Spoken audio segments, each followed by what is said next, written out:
Olha só, o tema de hoje é documentação imobiliária, direito imobiliário e documentação imobiliária. Tema importante. Professor, o que tem a ver direito imobiliário com documentação imobiliária? Então vamos entender isso. Quando eu falo de direito imobiliário, é uma ciência autônoma. Atualmente é considerada uma ciência autônoma, que cuida das transações de imóveis, negócios jurídicos. Quando eu falo negócios jurídicos, todos eles, hein? Então desde da compra e venda, desde a doação, como também do inventário. Então transação imobiliária é a transferência de patrimônio imóvel. Então o direito imobiliário cuida disso. Não podemos esquecer que atrelado, vinculado ao direito imobiliário, existe o direito do consumidor. O direito do consumidor, toda vez que eu compro o imóvel através de uma construtora, existe uma relação de consumo, porque de um lado existe consumidores, do outro lado existe fornecedor de produtos e serviços, e existe um contrato de adesão. Então, é certamente uma relação de consumo. Essa relação de consumo é protegida pela Lei 8.078, mas também trata-se de uma transação imobiliária. Quando eu falo de direito imobiliário, tem tudo a ver com direito registral, porque o Brasil, ele realmente segue, né, todos os requisitos das certidões e matrículas, certidões de propriedade. Quando a gente fala de certidão de propriedade, é importante você relembrar que nós temos o RG do imóvel. O RG do imóvel é a matrícula. No passado, antes de 73, era chamada de transcrição, mas tanto faz. Transcrição ou matrícula, ambas são certidões de propriedade, assim como o SIC e o CPF, não é isso? Muita gente até hoje fala, qual é o número do seu SIC? É a mesma coisa que CPF. Transcrição e matrícula é o RG do imóvel, não importa o nome que você vai usar, é o RG do imóvel. O ideal é que todo imóvel tenha o seu RG, o ideal é que seja assim, mas nós sabemos que todo sistema existe falhas. E o direito registral no Brasil também tem falhas. Nós temos muitos imóveis no Brasil que não tem registro em lugar nenhum. Realmente uma falha registral. Isso acontece. Professor, como que eu vou resolver uma situação dessa? Existem diversas formas de sanar esse vício, mas uma delas é o uso capião, a distribuição da ação de uso capião. Quando eu falo de ação de uso capião, nós temos atualmente, com o novo Código de Processo Civil, nós temos o uso capião judicial e o uso capião administrativo, ou chamado extrajudicial. Quando eu falo do uso capião extrajudicial, é aquele uso capião que eu faço através de escritura pública. É obrigatória a presença do advogado, o advogado tem que assinar. Eu costumo dizer que tem 5 atos obrigatórios que tem que ter o advogado. Professor, a escritura pública de compra e venda precisa ter o advogado? Não, não é obrigatória na escritura pública de compra e venda. Mas sim no divórcio, na separação, no inventário também é obrigada a presença do advogado, também no uso capião e também na edificação diária. São essas 5 situações que o cartório precisa que o advogado assine e leia, explique para o seu cliente, né, esteja presente no ato da assinatura. São essas 5 situações, nas outras não há necessidade, a não ser um parecer jurídico, uma consultoria jurídica, mas é facultativo. Assinatura na escritura pública, só nessas 5 situações que é necessária a presença do advogado. Quando a gente fala aqui do registro imobiliário, nós sabemos também que existem averbações.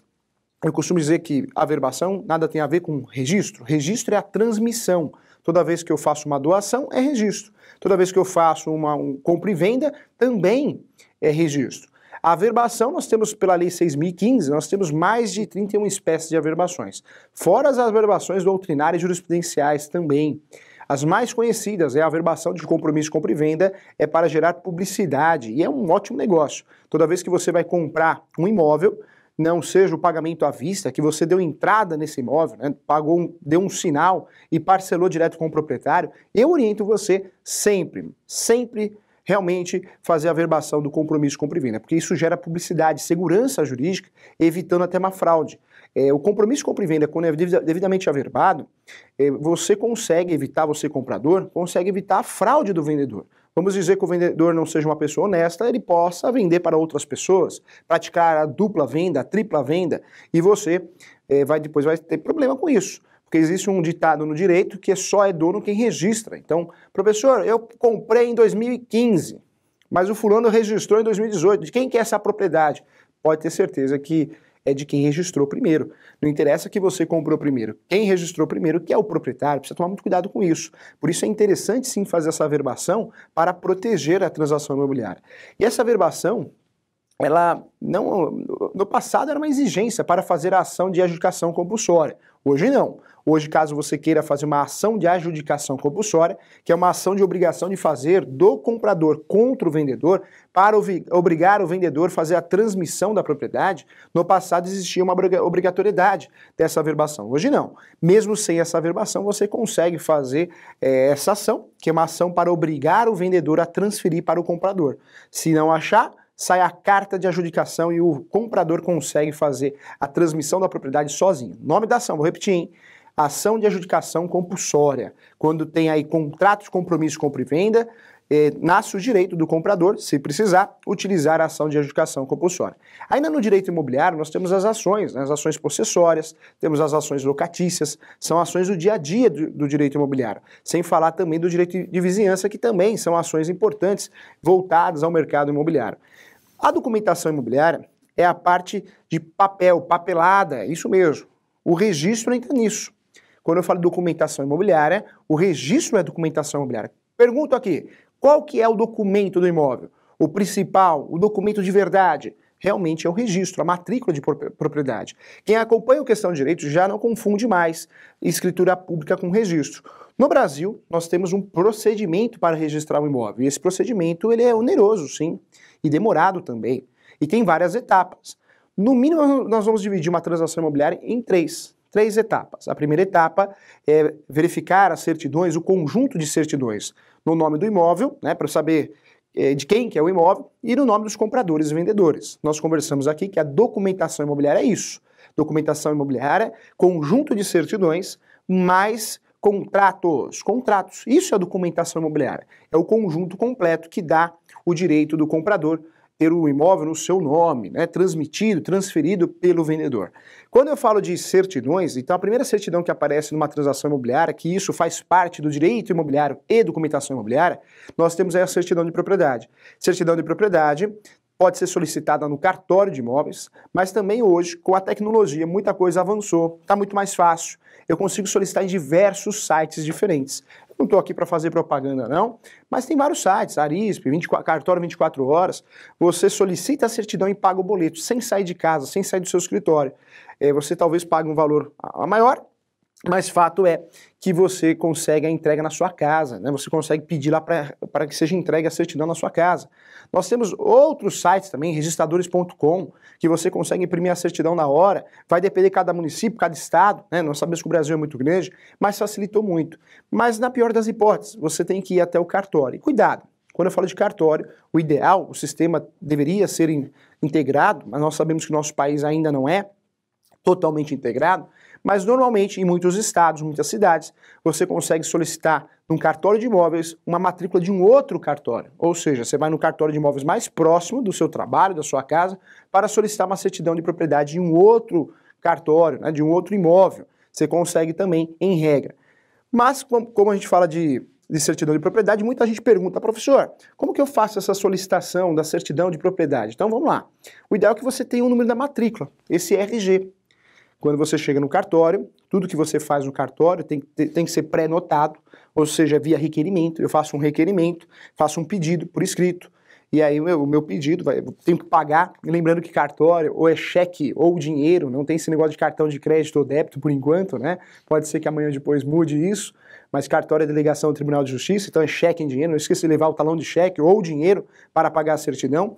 Faz a solicitação no cartório e você consegue. Normalmente no mesmo dia você consegue, seria o ideal. O Brasil é muito grande, volto a falar, tem estados, tem municípios que demora para você conseguir a certidão, mas na maioria, no geral, você consegue no mesmo dia, em poucos minutos você já consegue a certidão de propriedade. Para fazer essa pesquisa, você precisa aí do número da matrícula ou transcrição e também pode usar, olha só que interessante, hein? O nome e número da rua, é isso mesmo. Professor, eu não sei a matrícula do imóvel que eu estou vendendo. Chega no cartório, você vai passar o nome da rua e o número do imóvel. Nome e número. O cartório vai conseguir fazer esse levantamento com facilidade também. O cartório vai fazer a busca por rua, é isso mesmo. E o cartório vai localizar esse imóvel. O ideal é que você tenha sempre o número da rua e o número, não adianta só o número da rua, né? O CEP, confirmar o CEP também. Com essas informações você consegue também solicitar a certidão de propriedade. Quando eu falo dessa certidão de propriedade, pode ser feita a busca pelo nome também do proprietário. É isso mesmo. Pode ser feita a busca pelo nome do proprietário, com o CPF, RG, também pode ser feita. Então veja, falar que uma certidão de propriedade, a certidão de matrícula, eu só consigo solicitar através do número da matrícula do imóvel, não é verdade. Nós temos diversos meios para fazer isso. Professor, só o proprietário pode solicitar, né? Ou o comprador. Não, não fale isso não. Sabe por quê? Porque a certidão é pública. Qualquer um pode solicitar essa certidão, é pública. Qual que é o objetivo do cartório no Brasil? O objetivo do cartório no Brasil é gerar publicidade aos atos. Então, quando a gente fala de solicitar uma certidão, qualquer um pode solicitar. Pode ser um terceiro interessado, não precisa ser o proprietário, não precisa ser um comprador, um eventual comprador, não, pode ser um terceiro interessado. Então eu faço a solicitação, mesmo sendo um terceiro, e esse é um direito meu. Nós temos o segredo de justiça, mas não é na parte registral. O segredo de justiça acontece nos processos, e muita gente confunde com certidão. Lá no processo judicial, uma ação que você move contra alguém, lá sim, existem as exceções, porque em regra é público o processo, que é o segredo de justiça. O segredo de justiça lá é uma exceção, normalmente casos que envolvam incapazes, menores, né? Então lá tem o segredo de justiça. Mas aqui, no direito imobiliário, na documentação imobiliária, na parte registral, não tem esse negócio de segredo de justiça. Aqui gera publicidade, é um dos princípios do direito registral, do direito autorial. Então quando eu falo de registro, olha que interessante, vai no cartório e consegue solicitar com facilidade essa matrícula. Olha só, professor, numa transação imobiliária, ao solicitar a matrícula, o que eu devo verificar? Quem está vendendo esse imóvel tem que estar lá. Deve constar como proprietário. Quem está vendendo imóvel tem que constar como proprietário. O vendedor tem que constar lá, ou os vendedores, marido e mulher, tem que constar lá. É importante você verificar nessa matrícula também se o imóvel não é tombado, tombamento. Certa vez um aluno em aula falou, professor Júlio, o imóvel registrado eu não vou perder de jeito nenhum, ninguém me tira. Não é verdade, já conversamos aqui que a propriedade, ninguém tem segurança absoluta, né? Somente relativa. Porque o Estado pode cismar com a sua casa e fazer a desapropriação.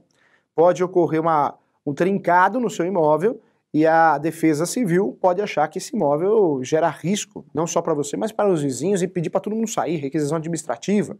Existe a figura ainda do tombamento, é isso mesmo. APP, Área de Preservação Ambiental. Ou seja, não dá para bater no peito e falar, olha, o imóvel no meu nome, no cartório de imóveis, eu tenho segurança absoluta, o registro me dá uma segurança 100%. Não existe segurança 100% das transações imobiliárias. Nós buscamos sim a segurança jurídica máxima, mas 100% nunca você vai ter. A verdade é essa. Não dá para você adivinhar tudo, né? Todas as possibilidades. Então, cuidado com isso. Mas o ideal é que você verifique na matrícula se realmente quem está vendendo aparece nessa matrícula. E veja também se ele possui a totalidade desse imóvel. Não é só a fração ideal, parte desse imóvel. Você tem que confirmar se ele possui a totalidade, ele ou eles, né, para vender esse imóvel, para alienar esse imóvel. E essa pesquisa tem que ser feita, isso é muito importante. Lembra você que a certidão tem que ser sempre atualizada, hein? Não tem esse negócio de solicitar uma certidão, guardar e falar, olha, tá aqui a certidão depois de 4, 5, 3 anos, isso não tem valor nenhum. A certidão tem que ser atualizada 30 dias no máximo, hein? Isso é importante, certidão de cartório de imóveis, 30 dias no máximo, é a validade. Quando eu falo dessa certidão de propriedade aqui, você vai verificar a parte registral, a parte de transmissão, as averbações. Nós temos a averbação de penhora. Professor, o que é isso? Talvez uma ação em fase de execução, o juiz determinou o bloqueio do bem. O sujeito não pode alienar o bem. Quando existe esse bloqueio judicial, ele não pode transmitir o imóvel. Se transmitir é fraude. Existe a fraude à execução e a fraude contra credores. Então ele não pode fazer isso. Outra situação importante também, verificar se não existe algum compromisso, é isso mesmo, algum compromisso compra e venda. Porque se ele, olha que interessante, se ele, vendedor, já fez o compromisso com o outro comprador, tem que ser dada baixa nesse compromisso. Senão depois você não consegue registrar esse imóvel. Eu não posso pular aquele compromisso para vender para você. Então tem que ser dada baixa. A matrícula é a ficha do imóvel, é o RG do imóvel. Assim como o sujeito que chega na delegacia, não é isso? Não vai puxar a capivara dele ali. A capivara do imóvel é isso, né? É o registro. Então eu preciso analisar com muito carinho o que aconteceu ali. Qualquer fato que realmente venha posteriormente à compra do vendedor, ao ato de compra do vendedor, é um fato de risco. Então tem que tomar muito cuidado. Tem que ser dada baixa. Se existe um compromisso de compra e venda com um terceiro, para que você possa comprar o imóvel, tem que ser dada baixa sim. Tem que tomar muito cuidado com isso. Outra situação importante também, a averbação premonitória. Professor, o que é a averbação premonitória? A averbação premonitória, diferentemente da averbação de penhora, que é determinada pelo Poder Judiciário através de um juiz de direito, normalmente em fase de execução, cumprimento de sentença, a averbação premonitória é uma averbação que o sujeito faz sozinho. Que sujeito, professor? O exequente. O exequente, né? Ou seja, eu estou cobrando o devedor, o executado. O exequente, eu não vou nem falar de exequente, hein? Porque muita gente fala que a averbação premonitória só poderia ser feita na segunda fase do processo. Lembra você que o processo tem duas fases, a fase de conhecimento e a fase de execução. A verbação premonitória, muita gente confunde e fala, só pode ser feita na fase de execução. Esquece isso, agora você vai entender. O processo normalmente tem duas fases, conhecimento e execução. A verbação premonitória pode ser feita em qualquer uma dessas fases, tanto na primeira como na segunda. Eu sou advogado, distribuo a ação. Você virar para mim, como meu cliente, e falar, professor Júlio, posso fazer a verbação premonitória? Eu vou virar para você, pode. Mas você acabou de distribuir a ação, gerou o número do processo, cartório, tudo, já pode? Pode. Ou seja, a partir do momento que exista uma ação em andamento, em fase de conhecimento ou fase de execução, eu consigo fazer essa verbação premonitória. Com facilidade eu consigo fazer essa verbação premonitória. E o que é verbação premonitória? Desconhecida e muitas vezes não utilizada por falta de conhecimento. Você deve para mim, eu vou te cobrar. Eu ingresso com uma ação contra você. Para forçar você a pagar, eu descubro que você tem 2 imóveis no seu nome. O que eu faço? Já tem um processo de cobrança contra você ou um processo de execução. Na fase de conhecimento, se for cobrança, bem na fase de conhecimento, bem no comecinho, no dia seguinte à distribuição, eu vou lá no cartório, a vara, que foi distribuído o processo, vou solicitar uma certidão chamada certidão de breve relato. Nosso país é muito grande e existem diversos nomes para a mesma certidão, hein? Tem gente que chama, tem estado que chama objeto em pé, breve relato, certidão resumida, pré-certidão, tem vários nomes diferentes pelo Brasil. O Brasil é enorme, hein? É a certidão que é o resumo do processo, explicando qual que é a inicial, se teve defesa, é um resuminho do processo. Pego essa certidão e vou lá no cartório de imóveis, onde você tem um imóvel registrado. Sem a sua autorização, sem você saber, preencha um requerimento nesse cartório, para que seja feita a verbação premonitória. Anexo, vai essa certidão de resumo do processo. O cartório normalmente não vai se negar, viu? O cartório de imóveis vai fazer a verbação premonitória. E você, a hora que for verificar, você vai ver que existe o quê? Um gravame na matrícula do imóvel. É isso mesmo, você nem participou do procedimento, você nem estava sabendo. Professor, e como que eu dou baixa nesse gravame, essa verbação premonitória? Só se você me pagar. Você só vai conseguir dar baixa se você me pagar, quitar a dívida, sanar a dívida, ou pelo menos fazer um acordo comigo. Olha que interessante. A verbação premonitória é totalmente diferente da verbação por penhora, né? Aquela verbação judicial. A judicial é uma decisão judicial. O juiz, ele mandou um ofício para o cartório, para que o cartório incluísse esse gravame na matrícula do seu imóvel que está no seu nome. Já a verbação premonitória não tem judiciário no meio. Eu fiz sozinho. Você deve para mim. Existe uma ação, precisa existir uma ação, né? Eu fiz sozinho, mas tem que ter uma ação. Eu pego essa certidão que prova que existe o processo, o resumo do processo, vou lá no cartório, faço o requerimento e consigo fazer essa verbação. Nome dessa verbação, a verbação premonitória, tá? Então fique atento em relação a isso, hein? A verbação premonitória é pouco utilizada por falta de conhecimento. Então a verbação é importante também, uma verbação que também causa efeitos indiretos para o devido pagamento. Eu costumo dizer que o direito hoje não é só cobrar através de ações, mas cercar, né? Quando você faz a verbação premonitória, o devedor pode ser que ele se sinta aí na obrigação de te pagar, uma vez que ele fique com medo, com receio de perder a propriedade, porque existe a verbação premonitória que já gerou publicidade do processo. Então ele já não pode mais vender aquele imóvel, e se o terceiro comprar, o terceiro está pactuando da má-fé. E aí vai ter um problema sério que vai ser um prejuízo, talvez, de perder o imóvel. Então, cuidado com isso, tá? Então, muito importante falar sobre isso, hein?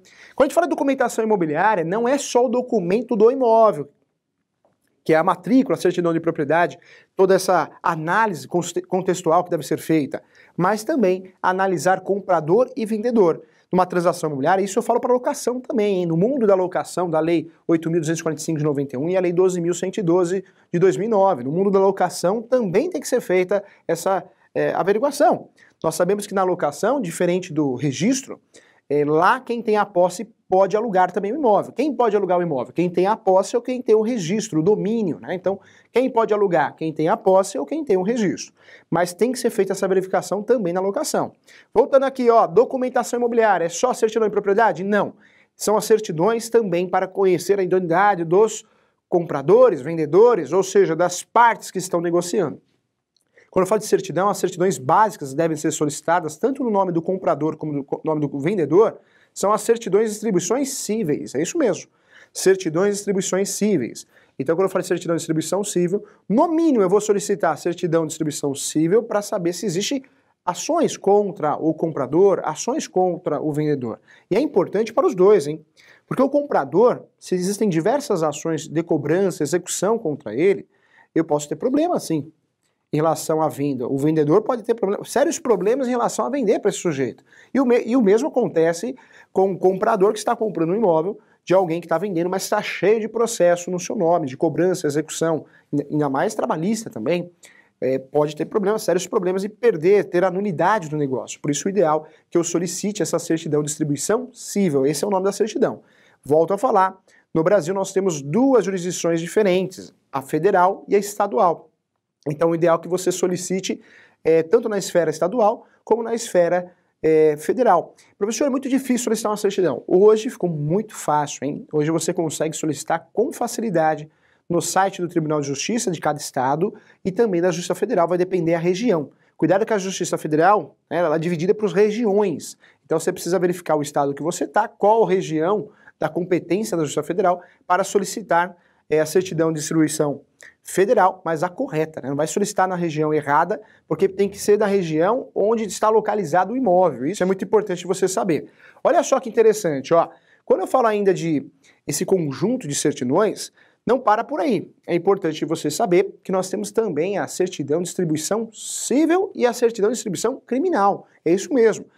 Professor, pode pactuar nos negócios as questões criminais? Também. Se eu compro realmente um imóvel com dinheiro, né, provado de objeto ilícito, com certeza pode ser confiscado esse imóvel, né? Existe uma desapropriação, confisco, você vai perder esse imóvel. Você que eu falo comprador, em prol do vendedor, da atitude do vendedor. Por isso precisa confirmar sim. O ideal é que você solicite uma certidão de propriedade, é muito importante, no nome, né, do proprietário do imóvel, para confirmar. Solicite a segunda certidão que nós estamos falando, que é a certidão, realmente distribuição cível, tanto na esfera estadual como na esfera federal, mas também no nome dos vendedores e dos compradores, também a certidão criminal. Essa certidão criminal, hoje em dia, também está muito fácil. Eu consigo solicitar essa certidão de distribuição criminal também no site. Não dá trabalho, não. Igual no passado, salvo exceções de alguns municípios, eu consigo solicitar. Muita gente fala, e antecedente criminal? O antecedente criminal, nesse momento, pode ser que a coisa melhore um dia. É muito frágil, a verdade é uma só. Você solicita os antecedentes criminais e muitas vezes gera erro, né? O sistema gera erro. Você não consegue maiores informações. Então, eu oriento você a abortar a missão, hein? Antecedentes criminais é uma fria. Acho que você tem que se apegar ao quê? Às certidões criminais, certidões de distribuições criminais, para verificar se o sujeito tem algum crime no nome, tanto os compradores como os vendedores. Isso ajuda muito.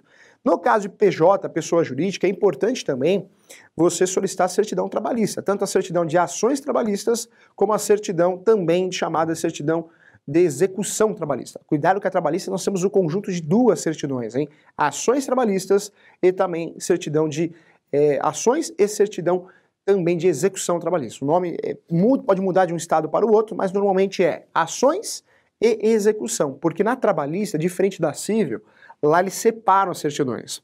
Ações, porque existe um processo em andamento, então certidão de ações trabalhistas.